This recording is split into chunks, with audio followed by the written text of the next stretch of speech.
This is The Science Lens, the Faculty of Science podcast at the University of Manitoba. Together, let's discover the unknown and invent the future.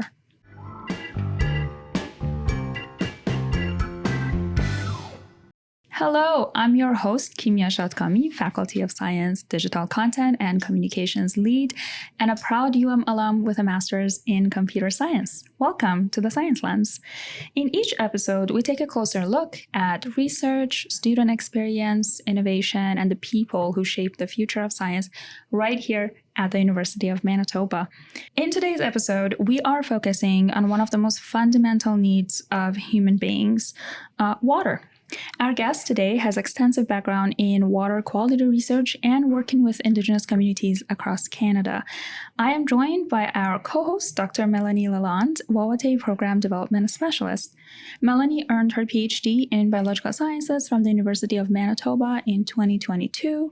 Her leadership in advancing Indigenous representation in science has earned national recognition, including being named one of Canada's most powerful women by the Women's Executive Network, as well as a CBC Future 40 recipient. Mel, welcome to the podcast. Thank you, Kimia, so much for the introduction. It's a pleasure to be here today. So today we're joined by Dr. Miguel Uyaguari-Diaz, Associate Professor and Indigenous Scholar at the Department of Microbiology. The long-term goal of Miguel's research is to enable the proactive management and development of water monitoring tools. And this would be through a comprehensive understanding of the microbial ecology of wastewater and aquatic environments in Canada, including First Nations communities here in Manitoba, in order to improve aquatic ecosystem health. Very fascinating work, and I'm really excited to hear all about it, Miguel. So, once again, welcome to the podcast. Thank you for having me. Would you like to share anything else with our listeners before we start? About yourself, your background?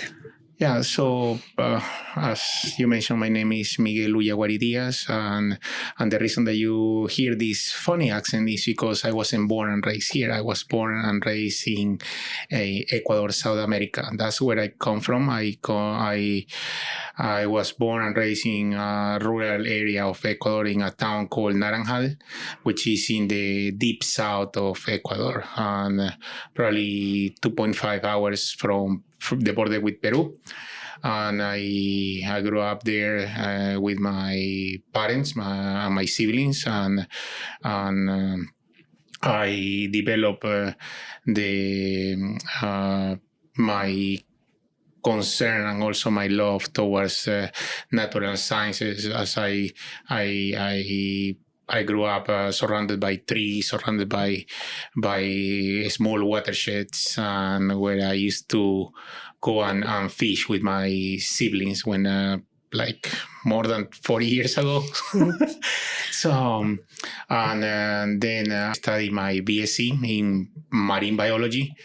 And then I also have a degree in aquaculture and also a master's degree in marine sciences from Ecuador. And then I moved to South Carolina for my master's program where I study aquatic ecotoxicology, and I pursue my PhD in microbial ecology. And I have been working with aquatic ecosystems probably since 2000, but at the molecular level since 2007. Wow. And then I migrated to Canada in 2011 to pursue postdoctoral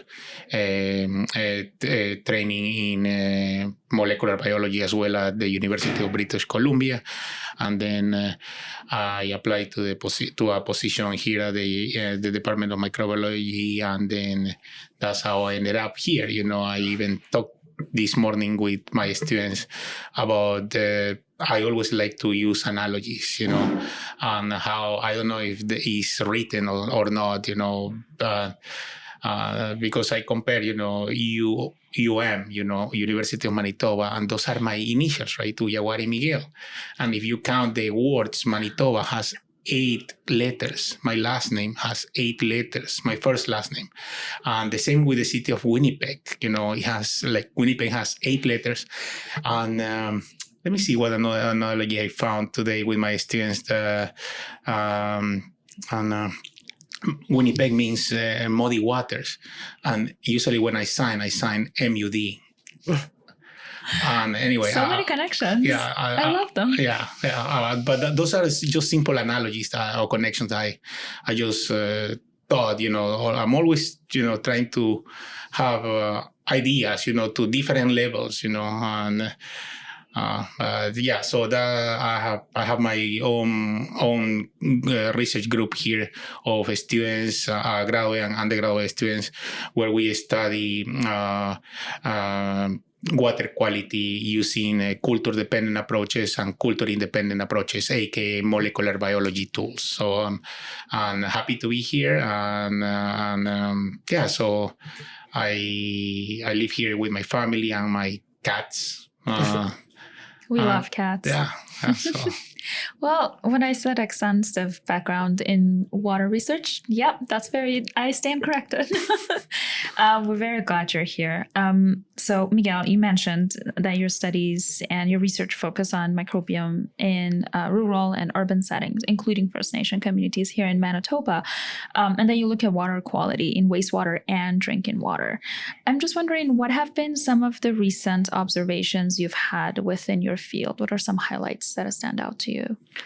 Okay, so what we have found, at least we have monitored or surveilled. We have conducted surveillance of these aquatic ecosystems, drinking water, wastewater, as well as surface water, aka the fresh water that is found in the rivers, right?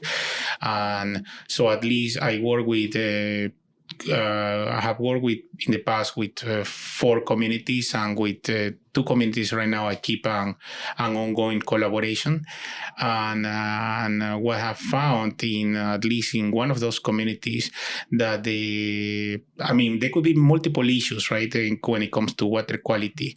But in some, at least in one of the communities that I work with, the contamination of drinking water doesn't occur in the source.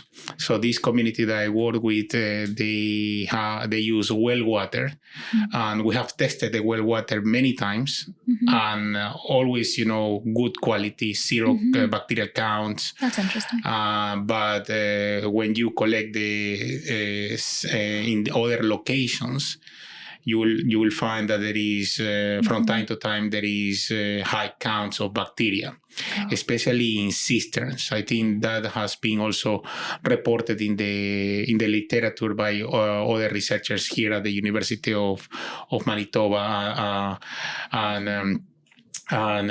so another finding with the community that I have had the longest collaboration, and in oxidation lagoons, so in wastewater treatment facilities, their purpose is to reduce the organic load that goes into their facilities. And we have seen that indeed these oxidation lagoon facilities in this community, they indeed reduce the organic loads as expected, right? Which is a good thing. So it means that the water quality that goes into the aquatic environment in this community that is located in the Assiniboine River is of good quality compared to what it goes in, right? So as is expected, the oxidation lagoon is doing its job. And on the other hand, I have seen other communities, like in the northern part of Manitoba, that deal with not only with drinking water quality issues, but also the wastewater facility doesn't work properly.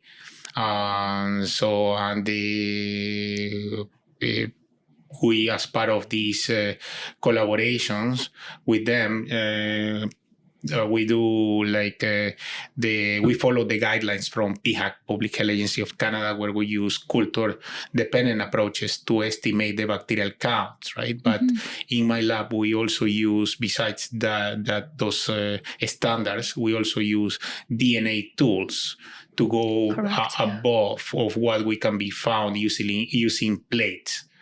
using DNA analysis, right? So in this DNA analysis, we have detected some pathogens and opportunistic pathogens, I should point out, that could impact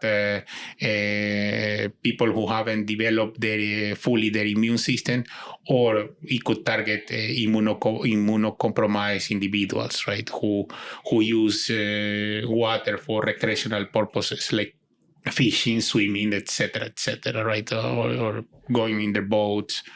But so that's what we have seen, and there is a lot to do, and some of those problems cannot be solved by a single individual, right? So that's why we're required to collaborate with the community members, operators, managers, and also industry that can probably implement infrastructure for water and wastewater. So in that way, it can improve the quality of life in those communities. And And in collaboration, because you are from the Department of Microbiology, what other departments do you usually collaborate with, or what other fields do you see present?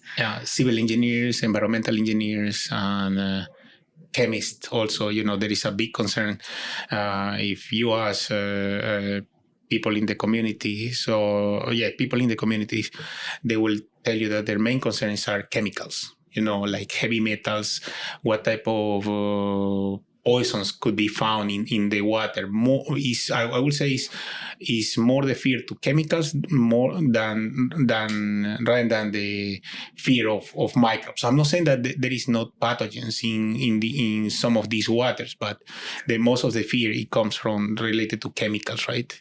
That how it can impact them. Like heavy metals, like mercury, lead, that can have a significant toll on the health of the people in these communities. Yeah, definitely takes many people and a lot of collaboration to tackle these problems. I really loved hearing everything about the collaboration that goes on here, because I think that people just don't realize how much collaboration and how interdisciplinary everything is.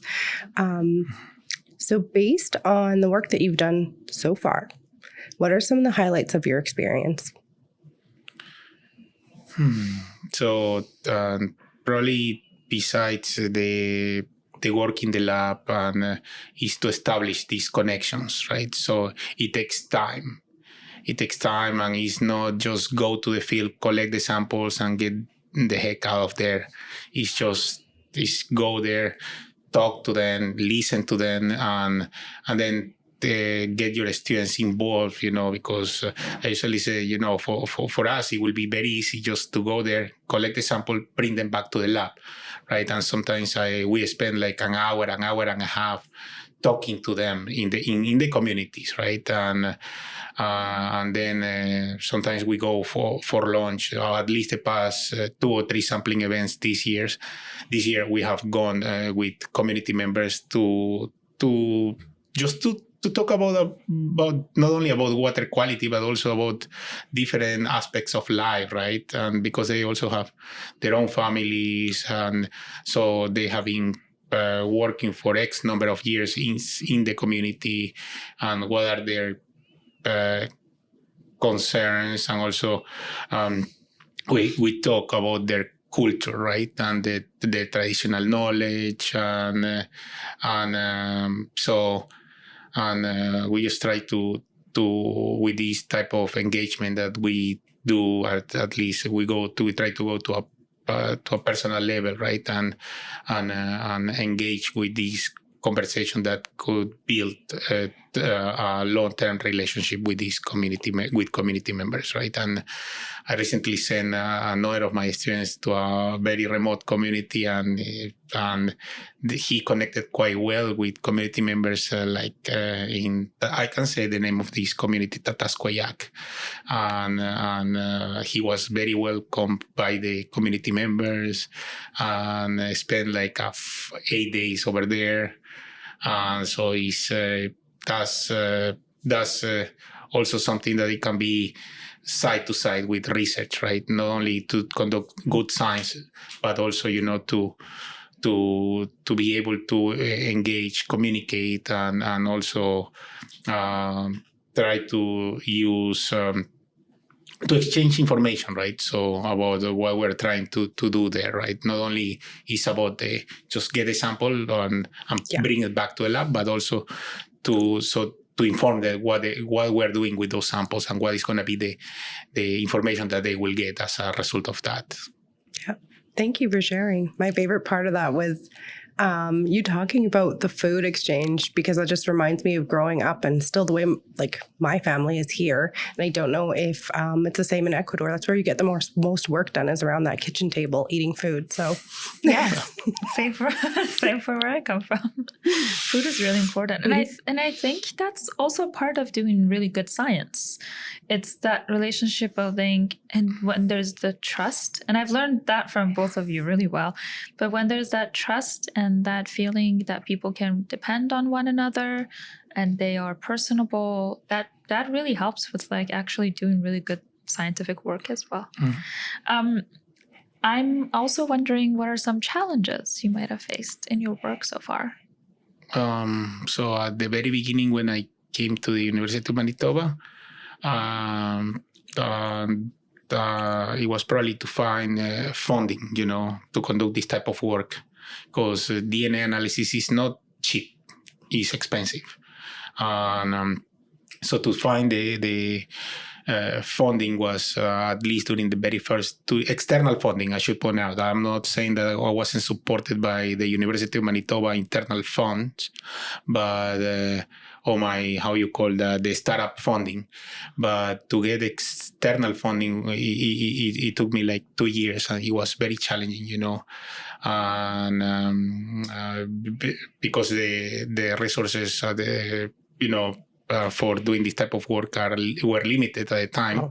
I'm not saying that now it's limitless, but I'm just telling it was difficult to get the funding, and then to start these collaborations, and also to build trust over time. Also, it still takes time, right? And so. And when we go to the field, there is multiple challenges. Not only collecting the samples, but also there are some areas that we go. There are wildlife. Mm-hmm. There are wildlife. We go with a guide or a tracker from the community. We never go alone. And we go. To collect the samples, at least 3 people. It's a 3-person team, and we always go with somebody from the community, and because they know the surroundings, and they know sometimes during the summer, for example, sometimes there are too many bushes, right? And there is also tick season, and so they know different paths how to reach to the collection point. And whoever said that Manitoba is flat, they haven't gone to some of these to the forest or to the field. It's very irregular. Yeah. So and during the winter time, it can also be very, very challenging, because at least 2022, 2023, 2024, we had to go with a drill, because the idea of some of these projects that are part of my research program are to find what markers of water quality beyond coliform counts or E. coli are found in water. So we had to go and collect the sample in the frozen water. Frozen water. So we have to use a drill, and at the very beginning I didn't have any money, so I use like manual drill. Oh wow, that's a lot of labor. It takes 45 minutes to punch a hole of 75 centimeters. But later I got an electric drill, and then in 15 seconds you can get that. It's part of. Must have felt really good. Yeah, and that's being resilient, right? So and I always try to encourage my students. You can be better than me. You have a lot of. You have a younger mind. You have the skills. Because they pick up information very fast. Like to do coding, and they can do. they can develop different type of tools that can be used for their own research, or they can be passed to the next generation of students that are coming to my lab, right? So Yeah. I'm sometimes I only have the ideas, but they are the ones who execute the ideas, the students, right? Like in the computer, in the lab, or in the bench, right? Yeah. Also in the field. I still go into the field, and and the past year I have been doing the field sampling with my students, and so That's really interesting. As somebody outside of, I'm in computer science, so not in the field, never been in the field. I don't think there is that enough understanding of how hard being in the field is and how many different challenges there are. Thank you so much for sharing. That was very enlightening. That was the last round of long questions we had. We're now going to go into rapid fire questions. We're going to try and actually answer them one word. So don't go over one word. We're going to try and see. And then you and me are also going to answer it, Mel. Okay. Okay. Ready, Miguel? Ready. So, coffee or tea while working? Coffee. Coffee. Coffee. I can't believe I'm saying coffee. Second one. If you weren't a researcher, and I'm going to ask this one more one. If you weren't a researcher, what career would you be in? I probably will be an anthropologist because I like to study human nature. That's still researcher, but we'll take it. That's okay. What about you, Mel? If you were in research, Wawatay, what career would you have? And so many other things that you do. A field biologist, still. Kind of research. If I wasn't in communications, I'll be a librarian, which is still also communication. So we're not going far. Okay, third question. Do you have a favorite body of water? Like a lake, a river, a sea, an ocean? I will say river. A watershed, still very small, but the combination of all that body of water that will end up in a river and then into the sea. I always like to say that I'm like a small fish. Oh, is there a specific location that you like? Yes, in Ecuador. Where I grew up. That's lovely. What about you, Mel? For me, I love the whiteshell and the watersheds in the whiteshell that all flow into the Winnipeg River system and then eventually into Lake Winnipeg. I love the Caspian Sea, which would be north of Iran, or Khazar, as we call it. Okay, fourth question. What is your favorite microorganism and why? Well, this is going to be more than one word. E. coli. And the reason because it's not only used as a marker of water quality or the gold standard of water quality from the microbiological perspective, but because it can be used for other purposes. It can be used as a host to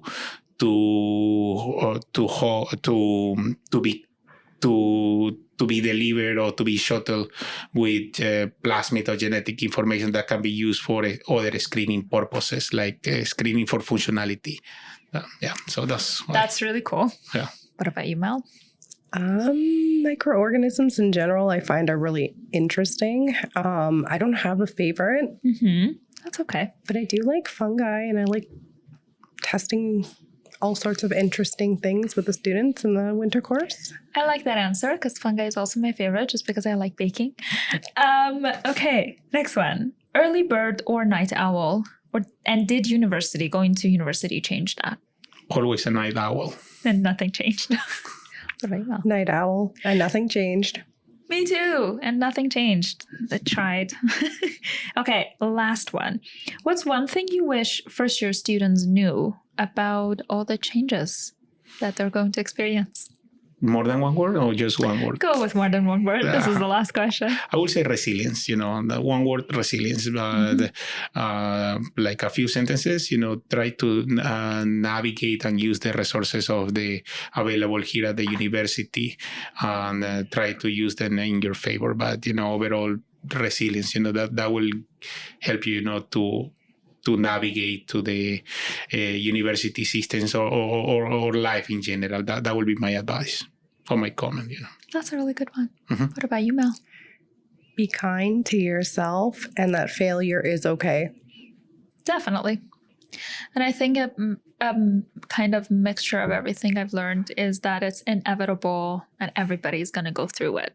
So I'll feel less alone in it because we all go through it, right? Well, thank you so much for your knowledge, your wisdom, everything you shared today. We really appreciate it. This is our last episode of this season, and I'm just very grateful you're both here. Mel, would you like to share anything with us that you loved about this episode? I loved that I got to see Miguel twice this summer, so this is great. That's right. Once during orientation, and It's always lovely to have you. and it's always lovely to sit here and chat and learn a little bit more about everybody. Yeah. Well, that's a wrap on episode 6, season 1. To our listeners, we have deep gratitude for you being here and spending time with us. We hope you enjoyed this season and this episode. If you did, please give us a review. There might be a bonus episode coming your way. We're not sure. But in the meantime, we'll take a break, we'll regroup, we'll come back. Miguel, thank you again. This was wonderful. Thank you for having me again. Thank you. It was my pleasure. Thanks. And Mel, thank you for co-hosting with me. And thanks to our colleague, Kimia Shadkami, behind the cameras. And then until the next season, remember to discover the unknown and invent the future.